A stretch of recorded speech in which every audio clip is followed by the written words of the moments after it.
welcome to Delivery of Things World 2016. I'm here with Steve Hardisty from RocketInternet. Thank you, Steve, for being here. Pleasure. Can you maybe tell us a bit more about the implementation of DevOps at RocketInternet?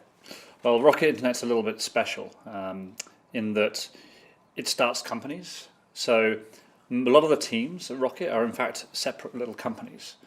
And the size of these teams necessitate that we can't have too many specialists. We have to have people who are generally able to work in different areas.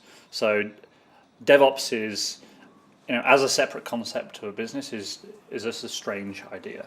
It's completely integral to how we work. Having engineers being able to deploy, monitor, and scale up is really completely central to how most of Rocket works. How do you see continuous delivery impacting productivity? Well, I think the big thing for me is not necessarily the speed, which a lot of people have talked about. It's the reliability. So you're spending more time building new things and less time doing large surgeries or large repairs. How do you see DevOps being an opportunity for business that you're developing at Rocket? So the big thing for us is that we're able to launch quickly. So that means doing lots and lots of small iterative changes and being able to track back and fix quickly. And we're also in a luxurious position of building largely e-commerce platforms, which are not mission critical necessarily. They're not. People don't die if they fail. So speed and recoverability have a higher priority than perhaps people like Barclays Bank or and so forth may have. How about challenges of implementing DevOps? Well, the couple of challenges. One is people. So a lot of people have been doing this job for doing software engineering or operations work for 20 years, 25 years, or something like that, and they're not necessarily interested in doing the full sweep of work to get something delivered.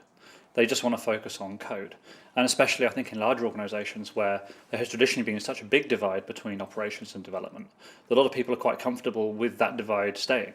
I've had engineers outwardly state that it's not their job to test or not their job to deploy. And so that's kind of a challenge. And the other one is upwards as well, this idea that people can do everything.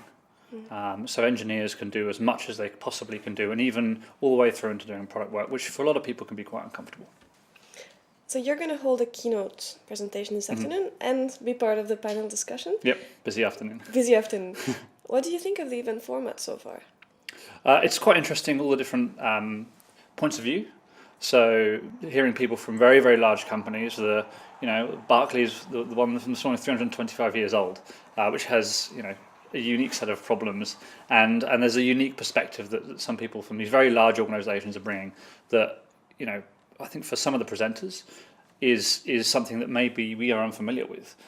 So me listening to someone from a huge organisation with tens of thousands of people is very, very different to what I'm used to in my day-to-day, which is lots of small organisations or where there are 160 engineers or 200 engineers.